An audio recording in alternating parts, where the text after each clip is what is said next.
I am Cassandra, 29 years old, and I never thought my own sister would sabotage the happiest day of my life.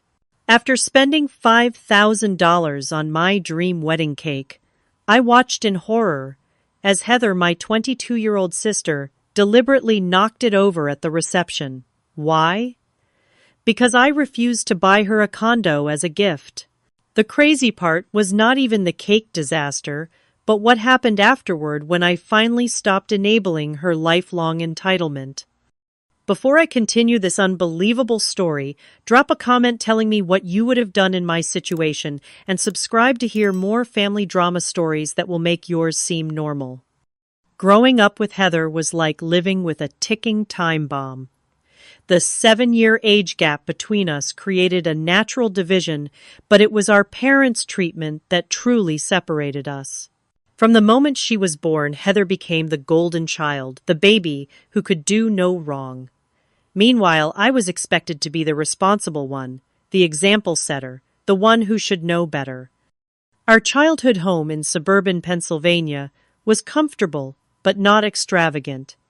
Dad worked as an engineer, while Mom taught elementary school. We had everything we needed, but luxuries were earned, not given. At least, that was the rule for me. For Heather, the rules were different. When I was 16, I wanted a used car. I spent 2 summers working at the local ice cream shop, saving every penny until I could afford a beat-up Honda with 150,000 miles on it. I felt proud driving that car, knowing I had earned it through my own hard work.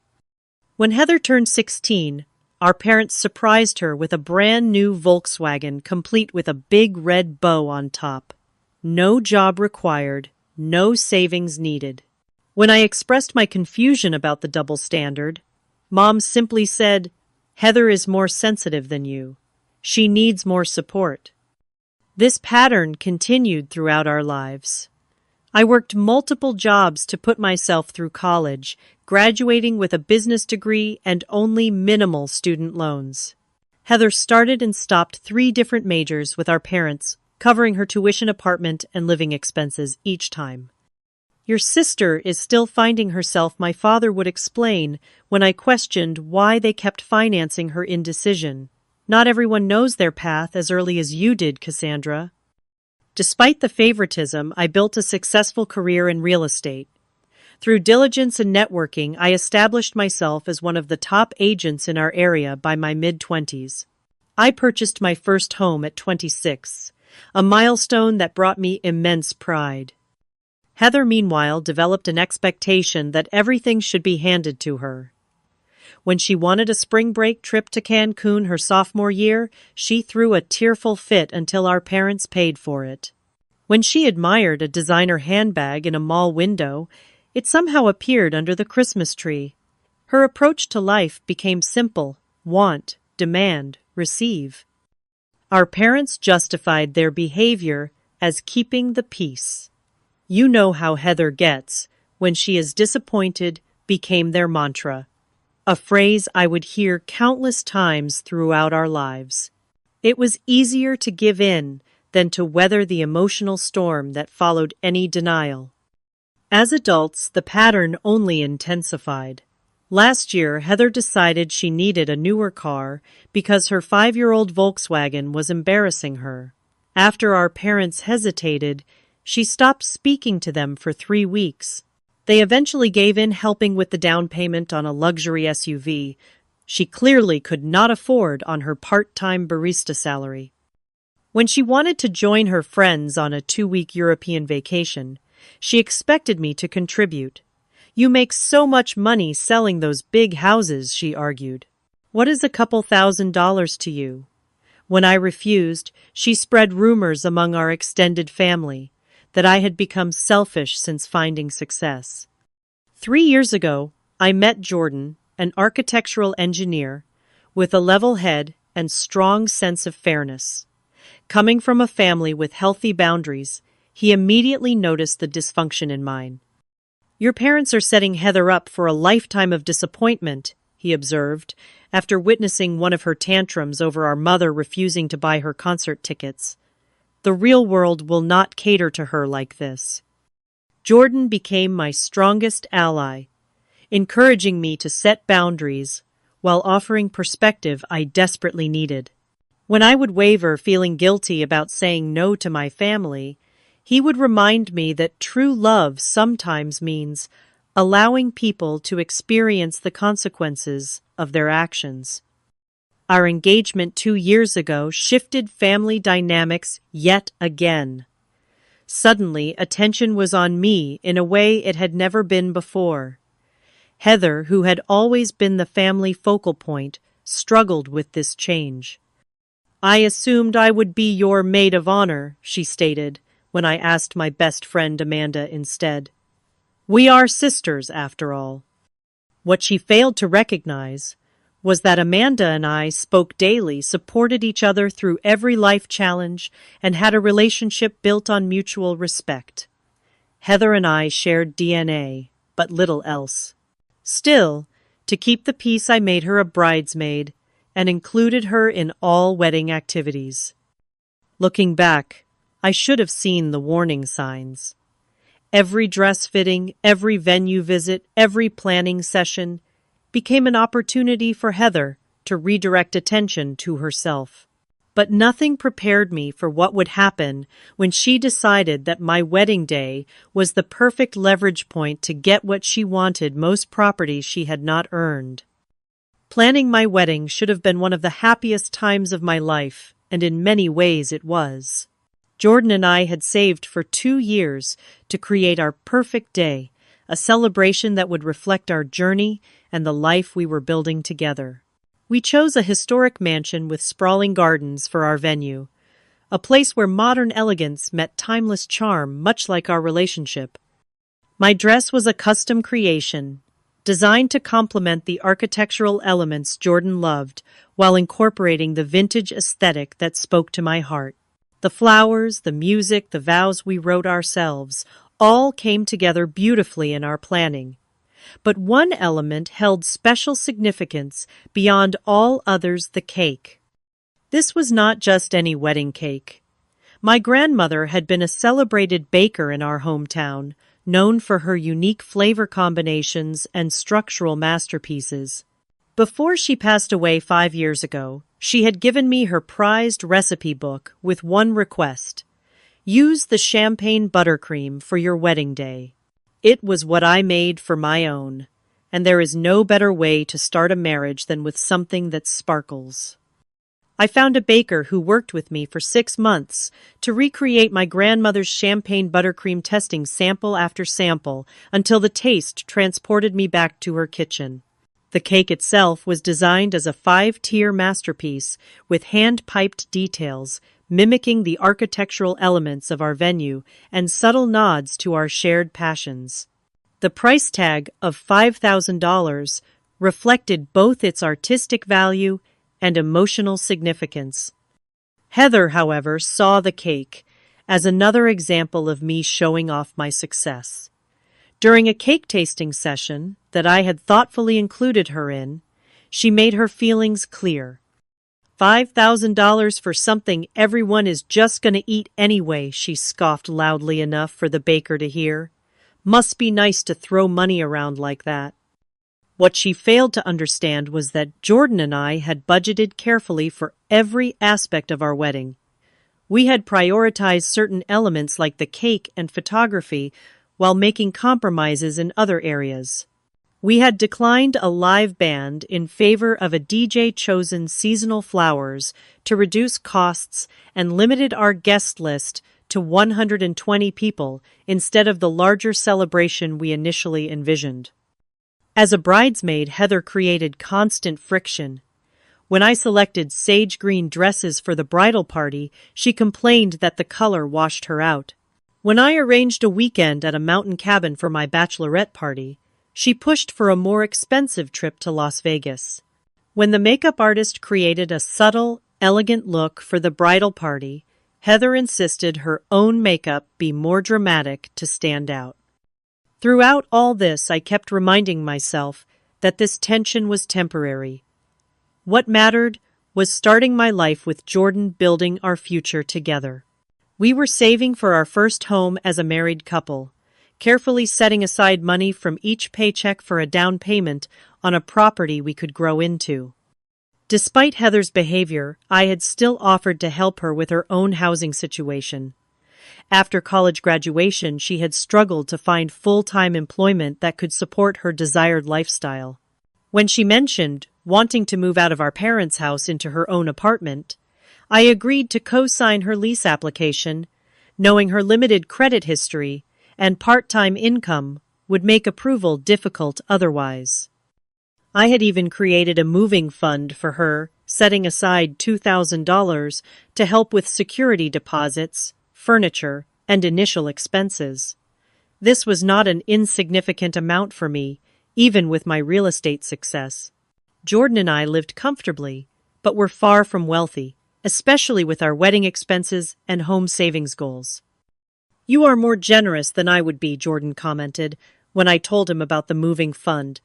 "After how she treats you, I am surprised you still want to help her."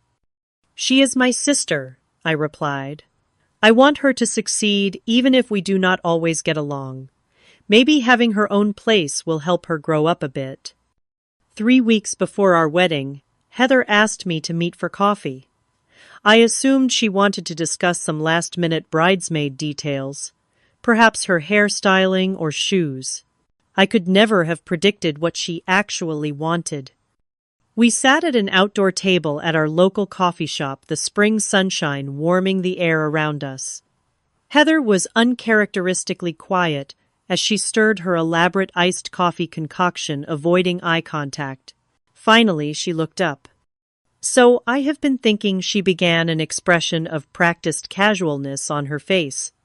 "You know how I have been talking about moving out of Mom and Dad's place?"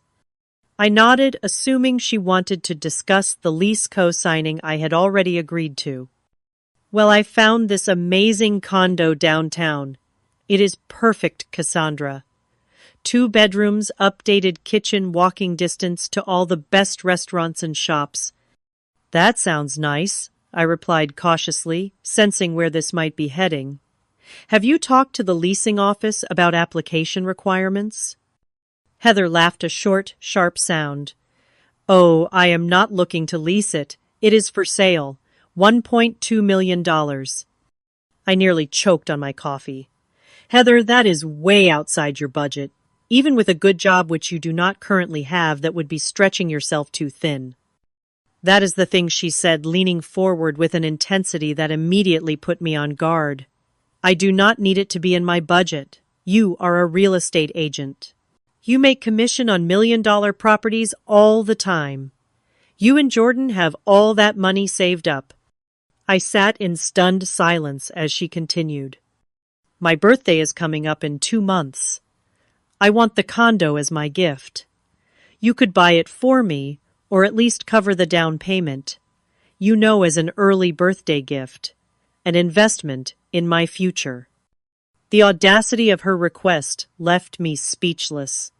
She wanted me to use the money Jordan and I had saved for our future home to buy her a luxury condo she had not worked for. The disconnect from reality was so profound, I wondered if she was joking. "Heather," I said, finally, keeping my voice calm, "and even that is not a reasonable request. Jordan and I have been saving for our own home. I am happy to help you find an affordable apartment and co-sign your lease as we discussed. But I cannot buy you a condo." Her expression darkened instantly, the practiced sweetness vanishing. "Why not? You make so much money selling houses. This would be nothing for you." "That is not true at all," I explained. "My commission is not pure profit. I have business expenses, taxes, and my own financial goals. Jordan and I have worked hard for every dollar we have saved." "You are so selfish," she snapped, gathering her purse. "You always have been. You have everything, the career, the perfect fiancé, the big wedding, and you cannot even help your own sister with one thing." As she stormed away from the table, I had a sinking feeling that this request was far from over. With our wedding day approaching, I feared Heather had just set a collision course that would impact more than just our already strained relationship. That evening, I recounted the coffee shop conversation to Jordan, still in disbelief at the magnitude of Heather's request. We sat on our apartment balcony, the spring evening cool enough to require light jackets, but pleasant enough to enjoy the outdoor space we loved. $1.2 million, Jordan repeated, shaking his head, for a birthday present. Does she have any concept of money at all? Apparently not, I sighed, curling my legs underneath me on our patio chair. And she genuinely seemed to believe it was a reasonable ask, like I have been hiding millions of dollars and just refusing to share with her out of spite. Jordan reached over to take my hand, his thumb tracing calming circles on my palm. This is what concerns me about your family dynamics, Cass. Your parents have created this expectation in her that everything should be given freely without work or consequence. I know, I admitted. But what do I do now? Our wedding is 3 weeks away. I do not want this tension hanging over everything. You maintain your boundary, Jordan said firmly. Clear, compassionate, but firm. We cannot set the precedent that her outlandish demands will be met just to keep the peace. 2 days later, my parents invited us for Sunday dinner, a standing family tradition whenever possible. I knew Heather would be there, and suspected she had already shared her version of our conversation with our parents. The moment we walked through their front door, the tension was palpable. Mom greeted us with hugs that felt slightly stiffer than usual. Dad asked about wedding details with forced enthusiasm. Heather sat at the dining table, scrolling through her phone, not bothering to look up when we entered. During dinner, the conversation remained superficial until my father cleared his throat, a sign he was about to address something uncomfortable. Cassandra, he began, setting down his fork. Your sister mentioned that she found a nice condominium downtown. She thought you might be willing to help her with it. The careful phrasing told me everything I needed to know. Heather had presented a watered-down version of her demand, positioning herself as the reasonable party seeking modest assistance rather than someone demanding $1 million gift. Yes, she asked me to purchase a $1.2 million condo for her as a birthday present. I clarified, making sure the actual request was clear. I explained that was not possible. My mother's eyebrows shot up, suggesting Heather had indeed misrepresented our conversation. Well, perhaps there is a compromise, she offered, glancing nervously between us. Maybe you could help with a down payment on something more modest. Heather finally looked up from her phone. I really love that particular building. The location is perfect. Heather, I said gently, I am already helping you with your housing situation. I have agreed to co-sign your lease application and set aside money to help with moving expenses. That is what I can realistically offer right now. But you are a real estate agent, she countered, as though repeating this fact would somehow transform my financial reality. You sell expensive houses every day. I sell them for other people, I explained patiently. On commission. After business expenses, taxes, and saving for our own future, Jordan and I cannot afford to buy you a luxury condo.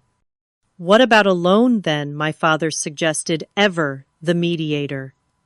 Perhaps you could help her secure financing.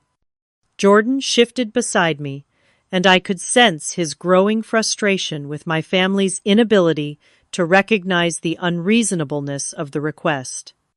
With her current income and credit history, Heather would not qualify for a loan on a property of that value, I explained, using my professional knowledge to address the suggestion. And co-signing a mortgage of that size would put our own financial future at risk. So, you are just saying no. Heather's voice took on the dangerous edge I recognized from childhood, the precursor to a storm of emotion. After everything this family has done for you. The statement was so divorced from reality that I almost laughed. Everything the family had done for me, I had worked for everything I had, while Heather had been continuously supported well into adulthood. I am saying I will help in ways that are financially responsible for everyone involved, I clarified. I can help you find an apartment in your actual price range. I can co-sign that lease. I can contribute to moving expenses. But I cannot buy you $1 million condo. You know, my mother interjected, her voice taking on the pleading tone I had heard countless times throughout our childhood. The wedding is so close. Maybe we could just table this discussion until after. We all want your special day to be perfect, Cassandra. The implication was clear. Give in to keep the peace or risk wedding day drama. It was the same pattern that had played out my entire life, the expectation that I would bend to avoid Heather's emotional outbursts. There is nothing to table, I said firmly. I have made my position clear. I am happy to help Heather in ways that make financial sense, but purchasing a luxury condo is not one of them. For the remainder of dinner, Heather maintained a cold silence, responding to direct questions with minimal words. As Jordan and I prepared to leave, my mother pulled me aside.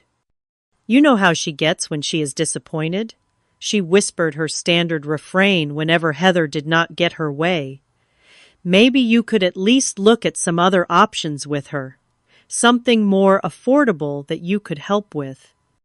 Mom, I said, feeling a lifetime of frustration rising to the surface, I am getting married in 3 weeks.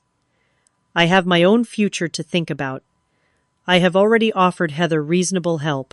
If that is not good enough for her, then that is something she needs to work through herself. The week before the wedding became increasingly tense.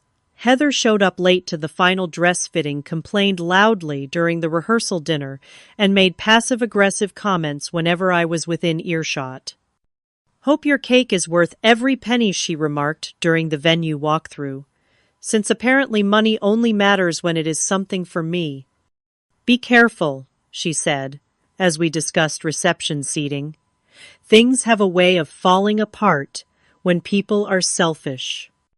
At the time, I took these as empty threats, the verbal lashing out of someone used to getting her way.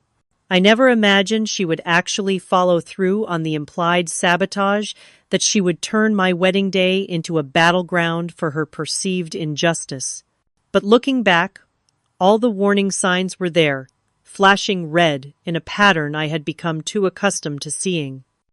The day before our wedding arrived, with the kind of perfect spring weather that brides dream about. Sunshine streamed through scattered clouds, temperatures hovered in the low 70s, and a gentle breeze carried the scent of blooming flowers across the venue grounds. It felt like even nature was celebrating our union. The cake delivery was scheduled for 3 in the afternoon. Jordan and I arrived early to meet the baker and ensure everything was set up correctly in the designated corner of the reception hall. The cake table had been positioned in a prominent location where natural light from the tall windows would highlight its details throughout the evening. When the bakery van pulled up, I felt a surge of excitement. After months of planning and tasting and design revisions, I was finally going to see the culmination of this deeply personal project. The baker and her 2 assistants worked with meticulous care, assembling the 5 tiers on site to ensure nothing would be damaged in transit. As each layer was positioned, I found myself blinking back tears. The bottom tier featured delicate architectural details mimicking the venue's historic columns. The second showcased hand-piped flowers reminiscent of my grandmother's garden. The third incorporated subtle musical notes, a nod to Jordan's passion for classical piano. The fourth displayed miniature books, representing our shared love of literature. And the top tier, the most personal of all, featured two intertwined trees, symbolizing our individual lives, growing together into something stronger and more beautiful. "It is absolutely perfect," I whispered, as the final decorative elements were added. "Better than I ever imagined." The baker smiled, clearly proud of her creation. "Your grandmother's champagne buttercream was a challenge to get exactly right, but I think we did it justice. She would be proud." After confirming the cake was stable and properly positioned, we left it in the capable hands of the venue staff, who assured us it would be monitored and kept at the perfect temperature until the reception. That evening, during our rehearsal dinner at a nearby restaurant, I noticed Heather was unusually subdued. Instead of her typical attention-seeking behavior, she sat quietly observing everyone with an unreadable expression. When it came time for the traditional toasts, she declined to speak, claiming she was saving her thoughts for the reception. At the time, I was simply relieved to avoid whatever passive-aggressive comments she might have prepared. My wedding day dawned just as beautiful as the day before. The bridal suite buzzed with activity as my bridesmaids and I prepared. Hairstylists and makeup artists worked their magic, while champagne flowed and music played softly in the background. Amanda, my maid of honor, kept everything running smoothly, ensuring I remained calm and present in each moment. Heather arrived exactly on time, which was unusual for her. She accepted her bridesmaid dress without complaint, sat patiently through hair and makeup, and even complimented my appearance when I was finally ready. Her sudden cooperation made me hopeful that perhaps she had moved past her disappointment about the condo. "You look really beautiful, Cassandra," she said, her voice missing its usual edge. "Today is going to be memorable for sure." The ceremony itself was everything I had dreamed it would be. Walking down the aisle toward Jordan, seeing his eyes fill with tears as he caught sight of me exchanging the vows we had written for each other, all felt like magic. For those precious moments, family drama and tensions melted away, leaving only our love and commitment in sharp focus. After the ceremony, while Jordan and I took photos with our photographer, the guests moved to the cocktail hour area adjacent to the reception hall. Everything was proceeding according to our carefully crafted timeline, a perfect symphony of moments building toward our celebration. When we finally entered the reception as a newly married couple, the room erupted in applause. Our first dance, a carefully choreographed waltz we had practiced for months, went flawlessly.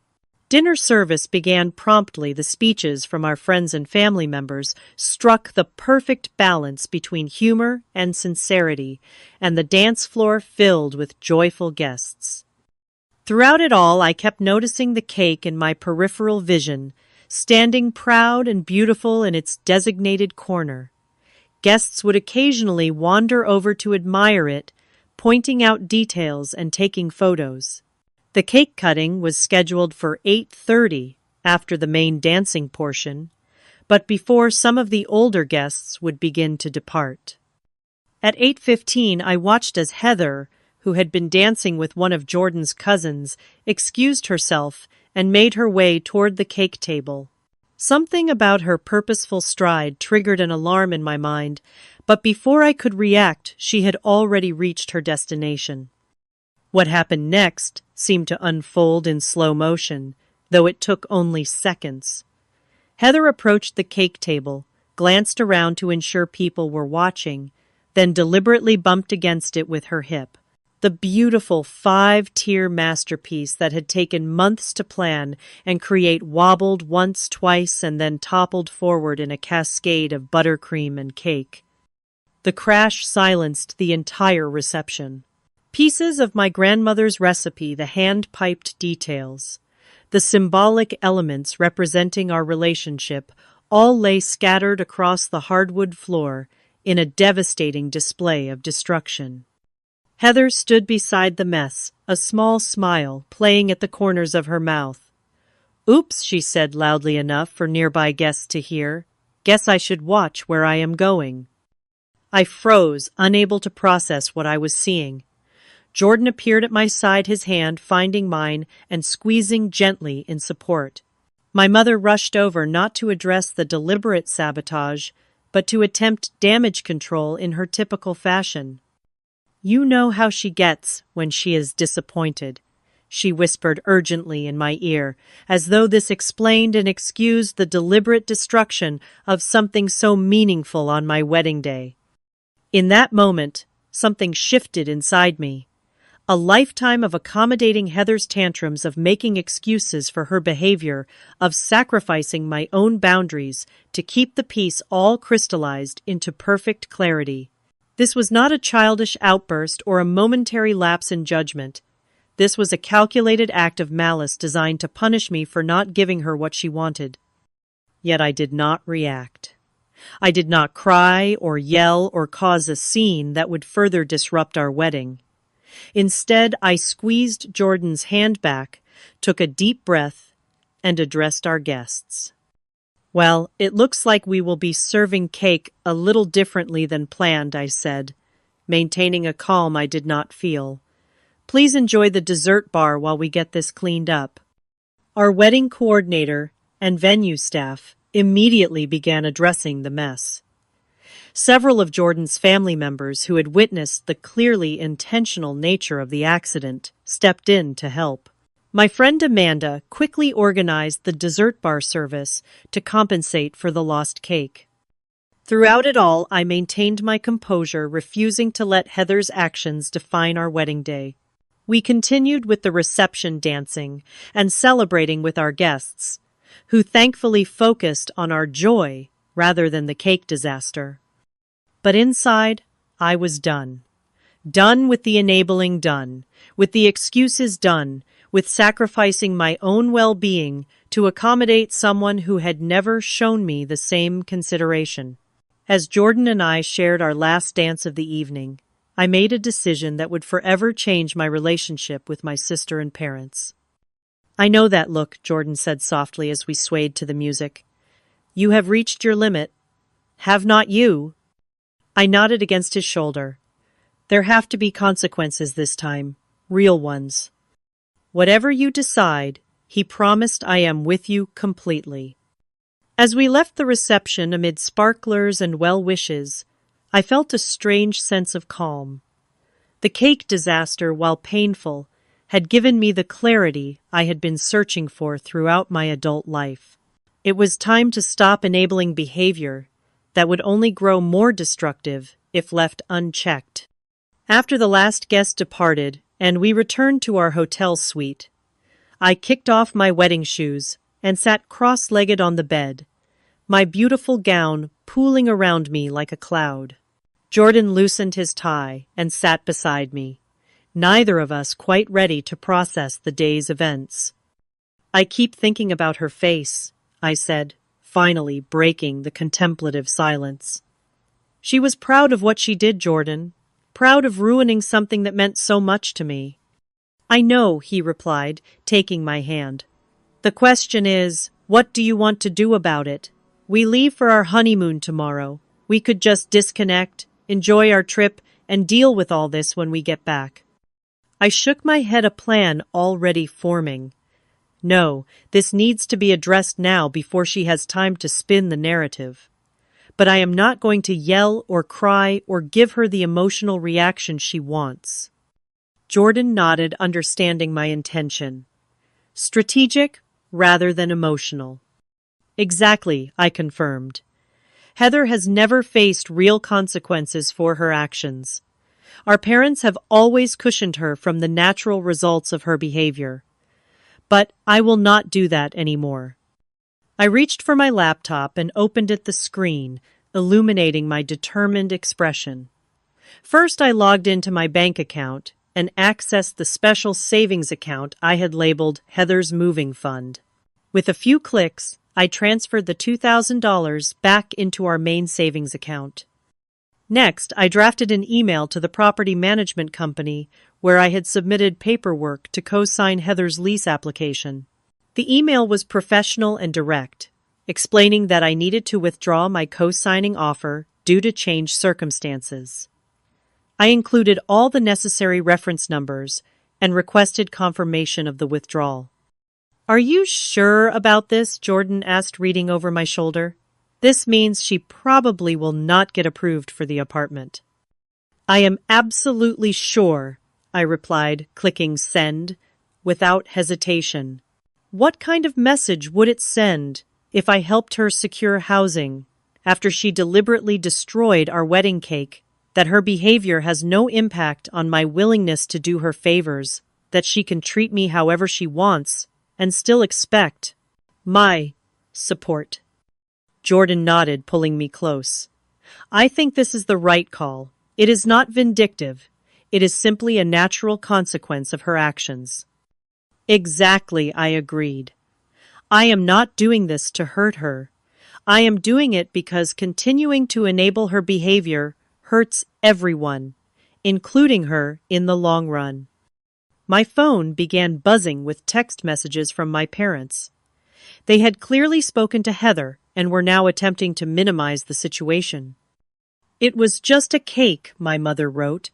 "These things happen at weddings. Please do not make a big deal about this before your honeymoon." "Heather feels terrible about the accident," my father added. "She said she tripped. You know how clumsy she can be." Their willingness to accept such an obvious lie reinforced my decision. This pattern had continued for too long, and my participation in it ended today. I drafted a single response to both of them. "Jordan and I are fine. We enjoyed our wedding despite the incident. However, I have withdrawn my offer to co-sign Heather's lease and have reallocated the moving fund I had set aside for her. These are the natural consequences of her actions today. I will be unavailable for further discussion as we will be on our honeymoon. Love you both." I turned off my phone immediately after sending the message, knowing they would attempt to call and convince me to change my mind. Tonight was for Jordan and me the beginning of our marriage, not for managing family drama. "Do you think they will understand?" Jordan asked as I set my phone aside. "Probably not immediately," I admitted. "They have spent 22 years making excuses for Heather's behavior. That will not change overnight. But maybe this will be the beginning of something new for all of us." The next morning, before heading to the airport, I turned my phone back on to find dozens of missed calls and messages. Heather had apparently discovered my withdrawal from her lease application almost immediately, as she had been checking the status obsessively. Her messages ranged from incredulous to furious. "Did you seriously pull your cosign? That is so petty." I said. "I was sorry about the stupid cake. You cannot do this to me. I already told everyone about my new place. Mom and Dad are going to co-sign for me instead. So your little revenge plan failed."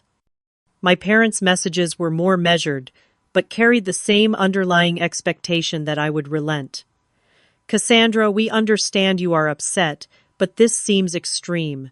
Your sister made a mistake. We all make mistakes. Please reconsider. Heather was counting on moving into that apartment next month. Call us when you land. We can work this out as a family." I showed the messages to Jordan, who shook his head in disbelief. "They still do not get it, do they? They see your response as revenge, rather than a logical consequence." "That is because they have never allowed natural consequences to play out," I explained. "Every time Heather does something wrong, they rush to fix it for her, which only reinforces that her actions have no real impact." During our flight to Hawaii, I drafted detailed emails to both my parents and Heather, explaining my position clearly and calmly. To my parents, I outlined the pattern of enabling that had created this situation and expressed my concern that continuing to shield Heather from consequences would only harm her in the long run. To Heather, I was equally direct. What happened at the wedding was not an accident. We both know that. Your actions have damaged our relationship and demonstrated that you are not currently in a place where my financial support would be helpful to your growth. I hope this experience helps you understand that your choices affect other people and your relationships with them. Upon landing in Maui, I sent both emails before turning my phone to airplane mode again. Jordan and I had agreed to check messages only once per day during our honeymoon, refusing to let family drama overshadow this special time together. "Do you think this will make any difference?" Jordan asked as we settled into our oceanfront suite, the sound of waves creating a peaceful backdrop to our conversation. "Honestly, I do not know," I admitted. "But what I do know is that I am done participating in the dysfunction. Whether they change or not is up to them, but I am changing how I respond to it." Over the next few days, responses trickled in. My father, always the more reasonable of my parents, sent a thoughtful message, acknowledging that perhaps they had been too quick to excuse Heather's behavior over the years. My mother remained defensive, but agreed to think about what you said. Heather alternated between angry tirades and tearful apologies, her messages reflecting her emotional roller coaster as she faced actual consequences, perhaps for the first time. What none of them knew was that I had done more than just withdraw my financial support. Through my professional network, I had discreetly reached out to confirm the details of Heather's rental application. What I discovered validated my concerns. She had significantly misrepresented her income, claiming to earn nearly twice what her part-time barista job actually paid. She had also omitted several outstanding debts from her application, creating a false picture of her financial situation. These discoveries reinforced my decision. My sister needed to face reality, not be rescued from it yet again. And unknown to any of us at the time, that reality was about to come crashing down in ways none of us could have anticipated.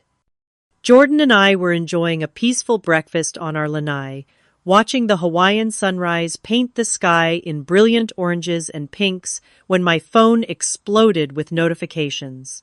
After 5 days of relative quiet, with only occasional messages from friends sharing wedding photos or family members sending belated congratulations, the sudden barrage was jarring. "Something must have happened," I said, reluctantly picking up the device.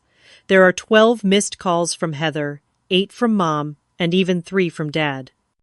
Jordan set down his coffee cup, his expression concerned.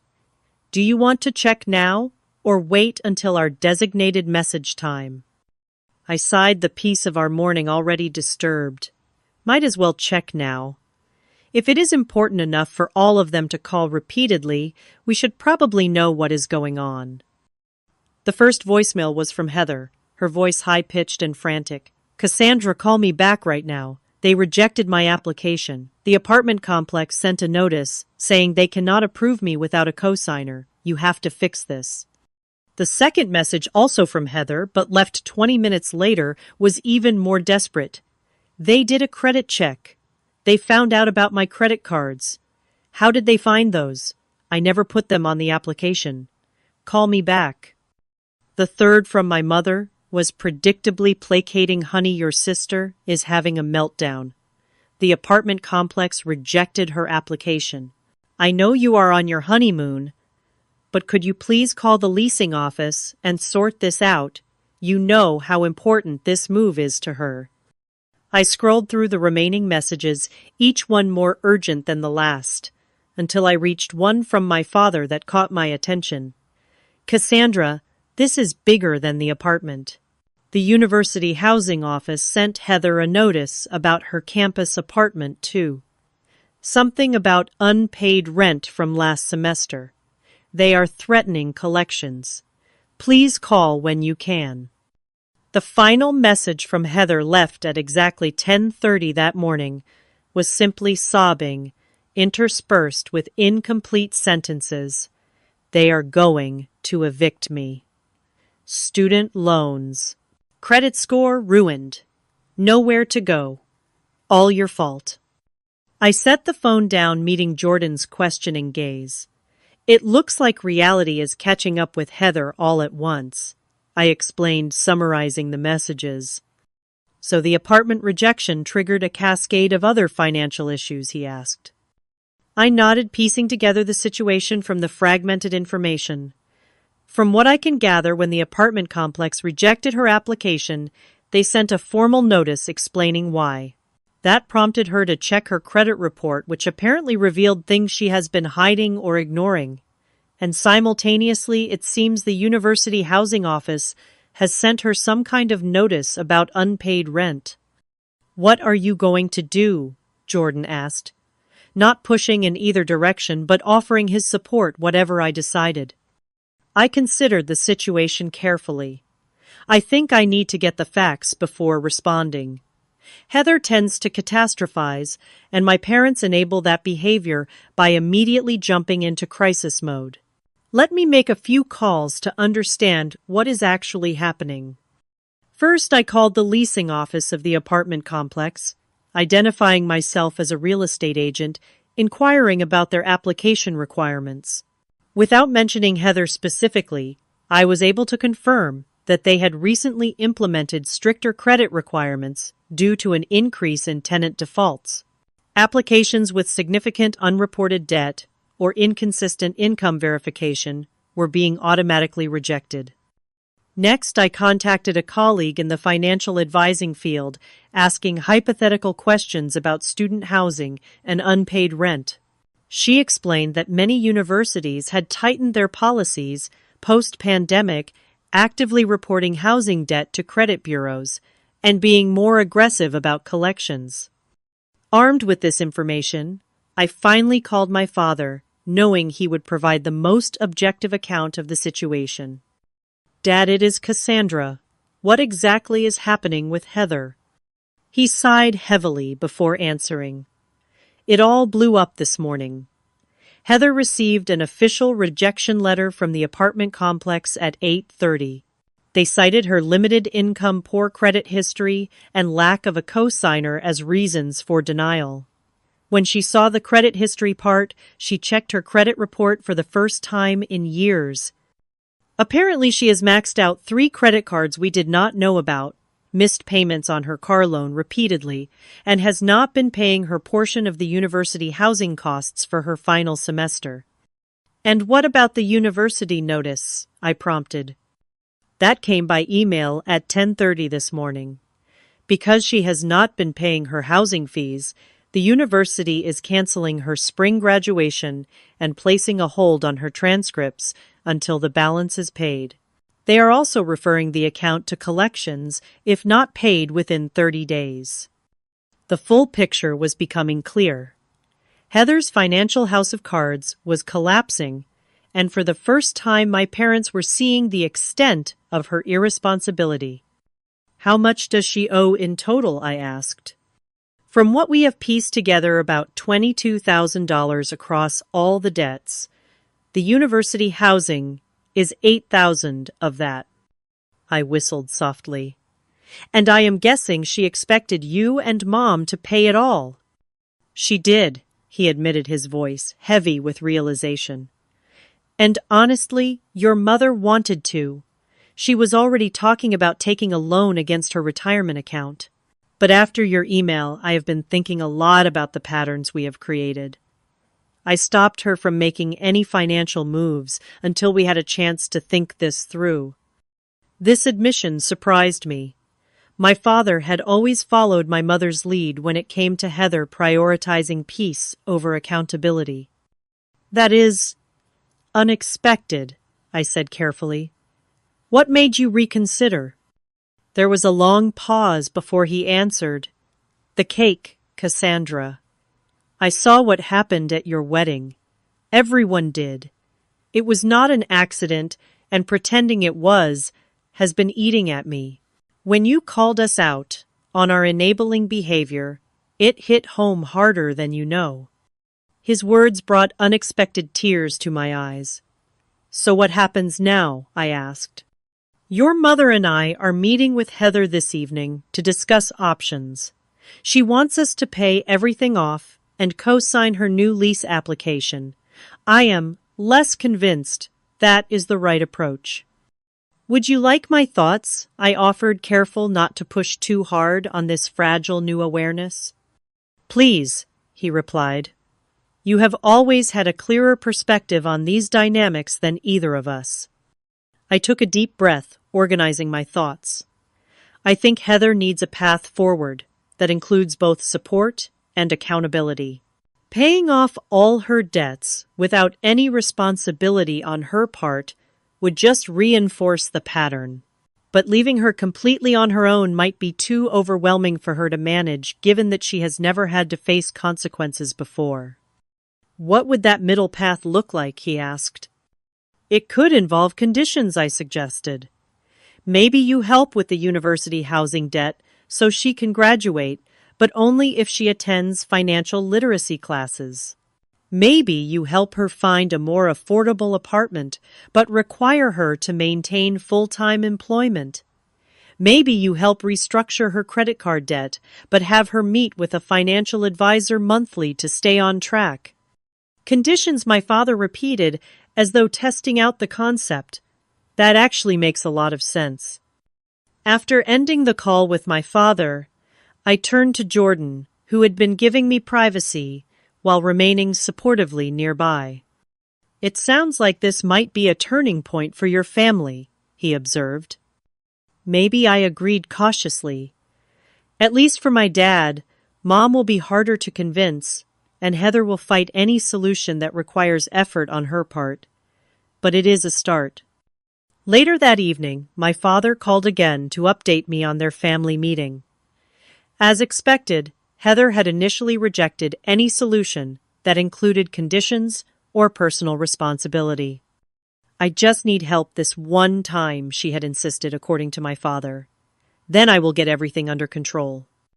My mother had backed her up, arguing that adding conditions would only stress Heather further when she was already struggling. But for the first time, my father had stood firm. We will help you with the university housing debt so you can graduate, he had told Heather, but only if you agree to financial counseling and find a full-time job within 30 days. For the other debts, we will help you create a payment plan, but you will be responsible for making the payments. Heather had stormed out, slamming doors and declaring them the worst parents ever. But an hour later, she had returned with a different attitude. She asked what kind of job she could get with her degree that would cover her expenses. My father reported, a note of pride in his voice. It was the first practical question she has asked in years. That is huge, I acknowledged. Did you discuss the apartment situation? We did. We agreed that the luxury downtown apartment is completely off the table. She needs to find something within her actual budget. Your mother and I might help with the security deposit, but only after she has proven she can maintain steady employment for a few months. As I ended the call, I felt cautiously optimistic. One conversation would not undo a lifetime of unhealthy patterns, but it was a beginning, a crack in the foundation of enabling that had shaped our family dynamics for so long. Do you think it will last? Jordan asked, as we prepared for a sunset dinner cruise, our honeymoon continuing, despite the family drama unfolding thousands of miles away. I do not know, I admitted. Change is hard, especially when it challenges such established roles. But I think seeing the full extent of Heather's financial irresponsibility was a wake-up call, especially for my dad. And my refusal to swoop in and fix everything might have given him permission to step back as well. And Heather, he prompted, do you think she can change? I considered the question carefully. I think she has the capacity to, yes, but it will depend on whether she can push through the initial discomfort of being responsible for herself. If my parents stay firm with their boundaries, she might surprise us all. As we watched the Hawaiian sunset paint the sky in brilliant colors, I felt a sense of peace settling over me. Whatever happened with my family moving forward, I had broken my own participation in the unhealthy cycle. I had chosen truth over pretense, accountability over enabling, and in doing so perhaps opened the door for genuine healing to begin. 6 months after our wedding, Jordan and I hosted a small dinner party in our new home, a modest but charming 3-bedroom house we had purchased shortly after returning from our honeymoon. The gathering marked several milestones: our half-year anniversary, our home purchase, and most surprisingly, a new chapter in my family relationships. The dining table was set for 6 people, including my parents, and yes, Heather, along with her new boyfriend Mark, whom she had met at her financial literacy class. The atmosphere was noticeably different from our family gatherings of the past. The tension that had always hummed beneath the surface was significantly diminished, replaced by a cautious but genuine warmth. "The house is lovely, Cassandra," my mother commented, as I served the main course, a recipe Jordan and I had perfected together. "You two have done so much with it already." "Thanks, Mom," I replied, still adjusting to the new dynamic between us. "We are taking it room by room. The kitchen renovation is next, once we have saved enough." Saving, Heather interjected with a small smile. "That is my new favorite word, apparently. Mark can tell you how excited I got when I made my first emergency fund goal last month." Mark, a thoughtful accountant with a kind demeanor, nodded. She literally danced around the apartment. It was adorable. The path to this peaceful dinner had been neither straight nor easy. After the cascade of financial revelations following our wedding, my family had entered a period of significant adjustment. My parents, particularly my father, had maintained their new boundaries despite Heather's initial resistance. They had helped with her university housing debt, as promised, allowing her to graduate, but had held firm on the conditions they had established. Heather's journey had been the most remarkable. After her initial tantrum, she had grudgingly attended the required financial counseling sessions where she had met Mark. What began as mandatory meetings evolved into a genuine interest in understanding and managing her finances. She had secured a full-time job in marketing, moved into a small but affordable apartment with a roommate, and begun the long process of rebuilding her credit. "I still cannot believe you guys did that cake photo shoot," Heather said, referencing a special event my friends had organized 3 months after the wedding. The replacement cake looked even better than the original. This was the closest she had come to directly acknowledging the wedding cake incident. While she had never offered a formal apology, her changed behavior spoke volumes about her recognition of how inappropriate her actions had been. "Amanda organized the whole thing," I explained. "She said our album needed proper cake-cutting photos. It was actually really fun to get dressed up again for the shoot." The conversation flowed naturally throughout dinner, touching on work, future plans, and family news, without the undercurrent of competition or tension that had characterized our interactions for so long. When Heather shared her promotion at work, there was genuine pride in her voice, rather than the need for validation that had previously colored her accomplishments. After dessert, Jordan suggested the men clean up, while the women relaxed on the back deck, a thoughtful division that gave me rare private time with my mother and sister. As we settled into the comfortable outdoor furniture watching the sunset paint the sky in hues of pink and orange, my mother reached for my hand. "I owe you an apology, Cassandra," she said softly. "For so many years I asked you to accommodate Heather's behavior rather than addressing it. I thought I was protecting her, but I was actually making things worse for everyone, especially her." The admission caught me off guard. My mother had made small acknowledgments over the past months, but nothing this direct or comprehensive. "What changed your perspective?" I asked. She glanced at Heather before answering. Watching Heather these past few months, seeing how capable she actually is when faced with real expectations. I realized we underestimated her all along. We treated her like she was fragile, but she is actually quite strong when she needs to be. Heather looked down at her hands, a flush coloring her cheeks. I was not exactly encouraging you to see me any other way, she admitted. I liked being the center of attention, having everyone jump to fix my problems. It was easier than doing the work myself. The honesty in her words reflected a self-awareness I had never witnessed in my sister before. The financial crisis had forced her to look at herself in ways she had always avoided, and the reflection had prompted genuine growth. The funny thing is, Heather continued, I am actually happier now. There is something satisfying about solving your own problems, about earning what you have. I never understood that before, because I never had to try. I think that is what Dad and I missed in our parenting, my mother reflected. The gift of allowing you to struggle sometimes to figure things out on your own. We gave that to Cassandra by necessity, because she was the oldest and more responsible by nature. But we denied it to you, Heather, which was unfair to both of you in different ways. As the conversation continued, I felt layers of old hurt and resentment melting away. Not completely, not all at once, but enough to glimpse the possibility of a healthier relationship with both my sister and my parents. The boundaries I had established after the wedding had not destroyed our family as I had sometimes feared. Instead, they had created space for new, more authentic connections to form.